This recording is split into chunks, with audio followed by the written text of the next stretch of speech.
नमस्कार विद्यार्थी मित्रांनो, नोट्स इन मराठी या आपल्या शैक्षणिक यूट्यूब चॅनलवर तुमचं मनापासून स्वागत आहे. हो, पण थांबा थांबा.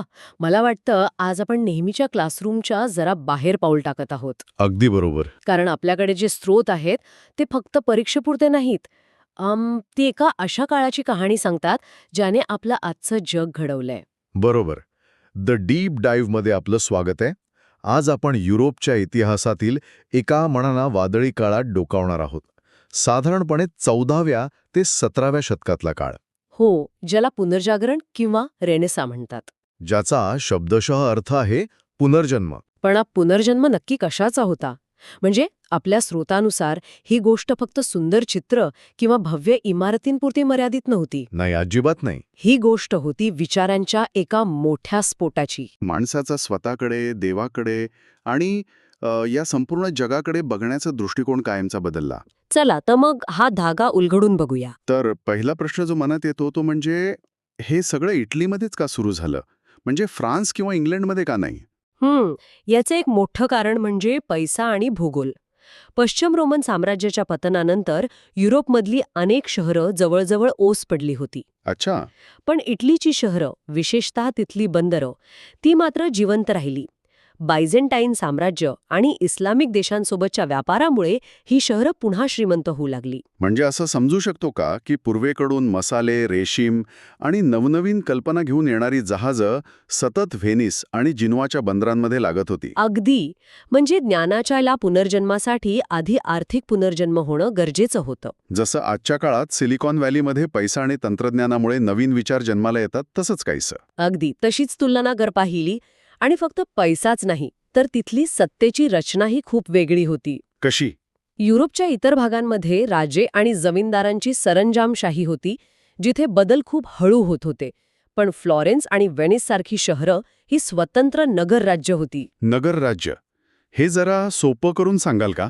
म्हणजे बघा, या शहरांची रचना आजच्या काळातल्या सिंगापोर किंवा दुबईसारखी होती. ती देश नव्हती, पण देशांइतके शक्तिशाली आणि स्वतंत्र होती. अच्छा, म्हणजे तिथे राजा किंवा जमीनदार नव्हते? नाही, तिथे राज्य करत होते श्रीमंत व्यापारी आणि बँकर्स. त्यामुळे काय झालं की पैशाचा आणि विचारांचा प्रवाह खूप मोकळा होता, जो युरोपमध्ये दुसरीकडे शक्यच नव्हता. आणि हे व्यापारी मग कलेला आणि ज्ञानाला आश्रय देत असणार? हो ना, कारण त्यामुळे त्यांची प्रतिष्ठा वाढत होती. पण फक्त व्यापार आणि पैसा हेच कारण नव्हतं, बरोबर? या शहरांमध्ये एक नवीन धाडसी विचार जन्माला येत होता, ज्याला आज आपण मानवतावाद म्हणतो. तो नेमका काय होता? मानवतावाद हा या सगळ्या बदलांच्या केंद्रस्थानी होता.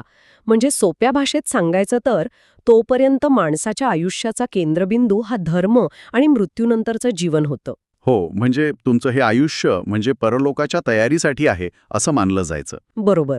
मानवतावादाने हा केंद्रबिंदूच बदलला. तो म्हणाला, थांबा, मृत्यूनंतर काय होईल ते ठीक आहे, पण हे जीवन, हा माणूस, त्याची भावना, त्याची बुद्धी, त्याच्या क्षमता यासुद्धा महत्वाच्या आहेत. अरे वा, हे तर खूप मोठं वैचारिक स्थित्यंतर आहे.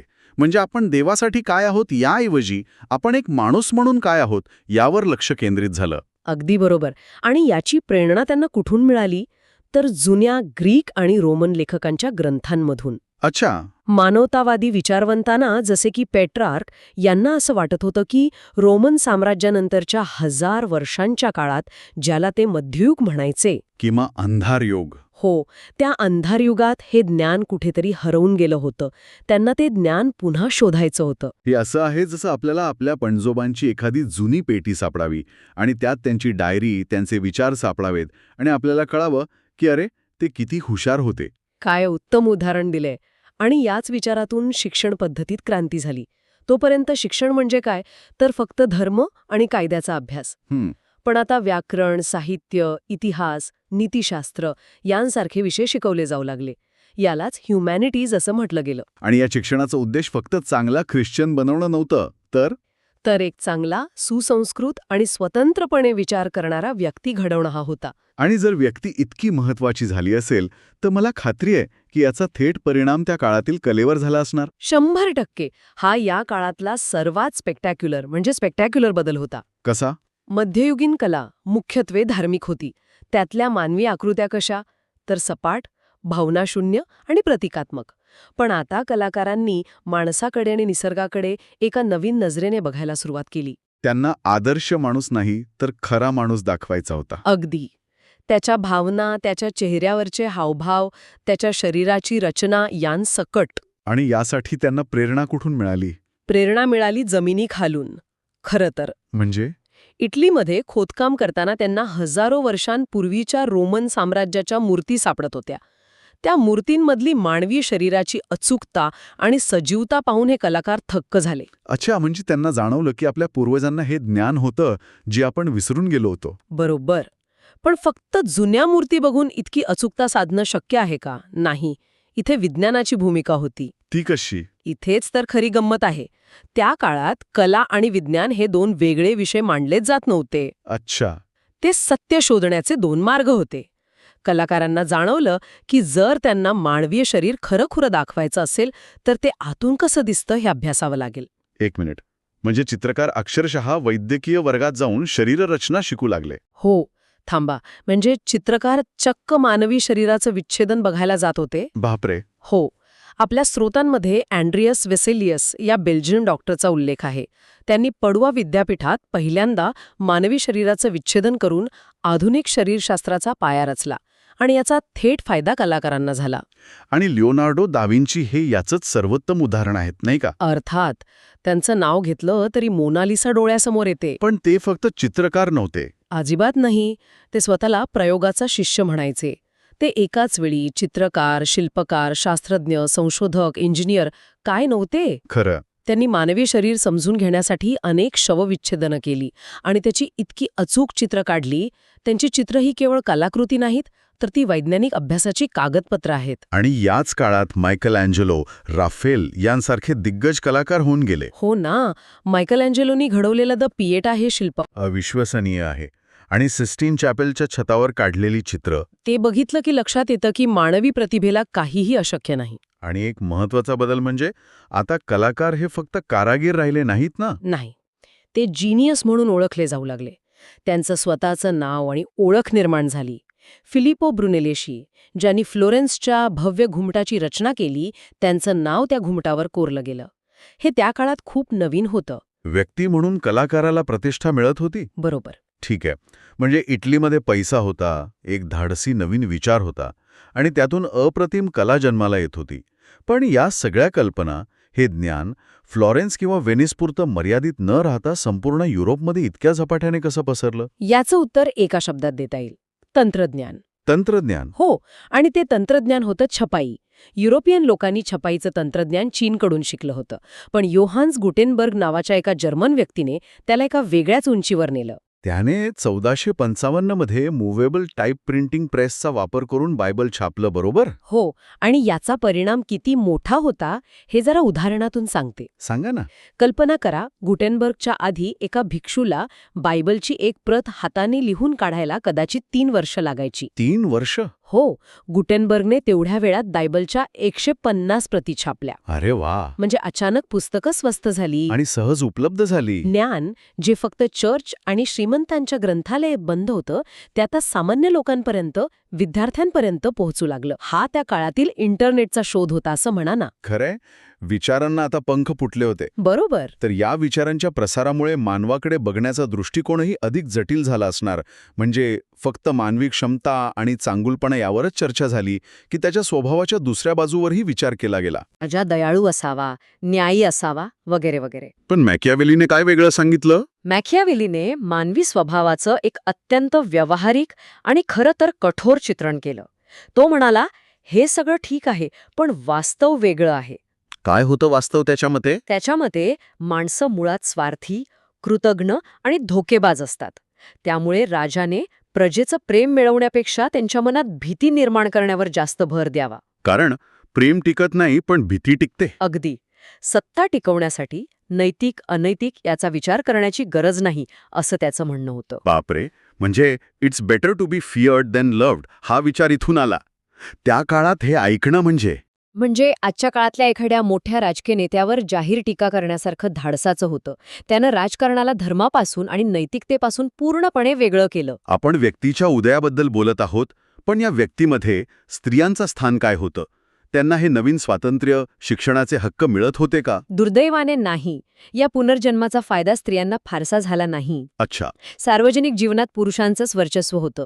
स्त्रियांची मुख्य भूमिका घर सांभाळणं, मुलांना जन्म देणं आणि कुटुंबाची देखभाल करणं हीच मानली जात होती. शिक्षण वगैरे? शिक्षण हे प्रामुख्याने मुलांनाच दिलं जात होतं. व्यापाऱ्यांच्या कुटुंबात महिला दुकानाची जबाबदारी सांभाळत, पण महत्त्वाचे निर्णय घेण्याचा अधिकार त्यांना नव्हता. पण आपले स्रोत काही अपवादांचा उल्लेख करतात नाही का? होय, आणि ते अपवाद खूप महत्त्वाचे आहेत. वेनिसच्या कॅसॅन्ड्रा फेडेलिया एक विद्वान होत्या. त्या ग्रीक आणि लॅटिन भाषांमध्ये भाषणं देत. काय म्हणाले होत्या त्या? तरी प्रत्येक स्त्रीला ज्ञानाची इच्छा आणि ती मिळवण्याची क्षमता असते. आणि मॅन्ट्युआच्या इसाबेला डिएस्टे. हो, त्यांनी तर पतीच्या अनुपस्थितीत राज्याचा कारभार यशस्वीपणे सांभाळला. पण अशा स्त्रिया म्हणजे बेटांवरच्या दीपगृहांसारख्या होत्या, तेजस्वी पण एकट्या. म्हणजे एका बाजूला विचारांची क्षितिज विस्तारत होती, पण दुसऱ्या बाजूला अर्ध्या समाजासाठी भिंती अजूनही तितक्याच उंच होत्या. बरोबर. आता मला वाटतं आपण त्या सर्वात मोठ्या भिंतीकडे येऊया. लोकांनी मानवी स्वभावावर, राजकारणावर प्रश्न विचारायला सुरुवात केली होती. मग सर्वात मोठ्या सत्तेवर म्हणजे चर्चवर प्रश्न विचारले जाणं अटळ होतं. अगदी. आणि यातूनच धर्मसुधारणा चळवळीची म्हणजे प्रॉटेस्टंट रिफॉर्मेशनची ठिणगी पडली. ती कशी? मानवतावादी विद्वानांनी बायबलचा मूळ ग्रीक आणि हिब्रू भाषेंमध्ये अभ्यास करायला सुरुवात केली होती आणि त्यांना जाणवलं की चर्चनी सांगितलेल्या अनेक गोष्टी आणि प्रथा मूळ ग्रंथात नाहीतच. आणि त्यांना असंही वाटत होतं की चर्च खूप लोभी आणि भ्रष्ट झाला आहे. हो, आणि मार्टिन ल्युथर याने या असंतोषाला वाचा फोडली. तो एक सामान्य जर्मन भिक्षू होता ना? हो, त्याने 1517 मध्ये चर्चच्या काही प्रथांविरोधात आवाज उठवला. त्याचा मुख्य मुद्दा खूप साधा पण क्रांतिकारी होता. तो म्हणाला, माणसाला देवासोबत संपर्क साधण्यासाठी पाद्री किंवा चर्च सारख्या मध्यस्थांची गरज नाही. मग कशाची गरज आहे? मुक्तीसाठी फक्त देवावरील अविचल श्रद्धा पुरेशी आहे. ही कल्पना आज आपल्याला सामान्य वाटते, पण त्या काळात ती अणुबॉम्ब टाकण्यासारखी होती. नक्कीच, कारण तोपर्यंत तुमच्यासाठी देव आणि धर्म म्हणजे फक्त चर्च आणि पाद्री होते. ते सांगतील तेच अंतिम सत्य होतं. बरोबर. ल्युथरच्या या विचारांमुळे युरोपमध्ये वादळ आलं.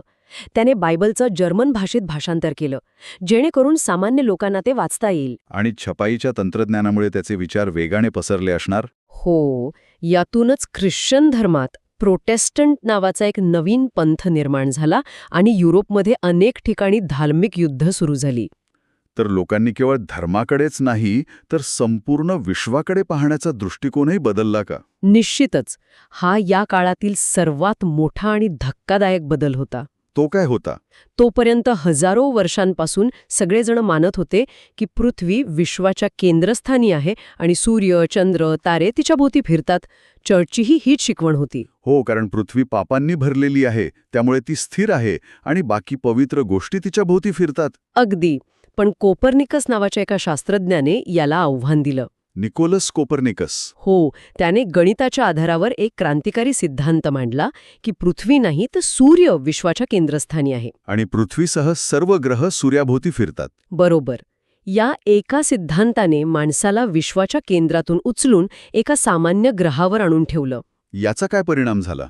चर्चने हे मान्य केलं? अजिबात नाही. चर्चसाठी हा थेट त्यांच्या सत्तेवर हल्ला होता. कोपर्निकस स्वतः या विचारांनी इतका घाबरला होता की त्यांनी त्याचा हस्तलिखित मृत्यूपूर्वी प्रकाशित करण्याची परवानगी दिली नाही. त्याला माहीत होतं की याचे परिणाम भयंकर असतील. हो, पण एकदा काही कल्पना बाहेर आली तेव्हा तिला थांबवणं अशक्य होतं. यातूनच ज्ञानाचा आधार श्रद्धा नाही तर निरीक्षण आणि प्रयोग आहे हा विचार रुजला. आणि पुढे गॅलिलिओ आणि न्यूटनच्या वैज्ञानिक क्रांतीचा पाया घातला गेला. अगदी बरोबर. तर आजच्या चर्चेतून आपण पाहिलं की प्रबोधन काळात केवळ कला आणि साहित्याचाच पुनर्जन्म झाला नाही, तर व्यक्ती म्हणून माणसाच्या विचारात, धर्माकडे आणि विज्ञानाकडे पाहण्याच्या दृष्टिकोनात अक्षरशः भूकंप घडवणारे बदल झाले. पण जाता जाता एका गोष्टीवर विचार करणं महत्त्वाचं आहे. आपल्या स्रोतांमध्ये पीटरबर्ग सारख्या काही आधुनिक इतिहासकारांचा उल्लेख आहे. ते एक सावधगिरीचा इशारा देतात. ते म्हणतात की प्रबोधन काळ आणि मध्ययुग यांच्यातील फरक कदाचित आपण समजतो तितका मोठा आणि स्पष्ट नसेल. म्हणजे काय म्हणणं आहे त्यांचं? त्यांचं म्हणणं आहे की मध्ययुगातही ग्रीक आणि रोमन संस्कृतीचा प्रभाव होता आणि प्रबोधन काळातही धर्म लोकांच्या जीवनाचा अविभाज्य भाग होता. पुनर्जन्म ही संकल्पना थोडी अतिशयोक्तीपूर्ण असू शकते. अच्छा, म्हणजे बदल हळूहळू आणि सलग होत होते, अचानक नाही. बरोबर. हा एक खूप महत्वाचा मुद्दा आहे जो आपल्याला इतिहासाकडे अधिक सूक्ष्मपणे बघायला शिकवतो. आणि याच विचारासोबत आज आपण थांबणार आहोत. स्रोतांमध्ये एक शेवटची पण अत्यंत महत्वाची गोष्ट सांगितली आहे. याच काळात सार्वजनिक म्हणजे पब्लिक आणि खाजगी म्हणजे प्रायव्हेट हे जीवन वेगळं होऊ लागलं. हो, व्यक्ती आता केवळ कुटुंबाचा किंवा समूहाचा भाग नव्हती, तर तिची एक स्वतंत्र ओळख, तिचं एक खाजगी आयुष्य होतं. तर मग आजच्या आपल्या जगात जिथे आपलं वैयक्तिक आणि व्यावसायिक जीवन आणि आता तर आपलं ऑनलाईन आयुष्यही आहे, ह्या सार्वजनिक आणि खाजगी संकल्पनांचा अर्थ काय आहे? शेकडो वर्षांपूर्वी सुरू झालेली ही विभागणी आज आपल्या ओळखीला कसा आकार देत असेल, यावर नक्की विचार करा.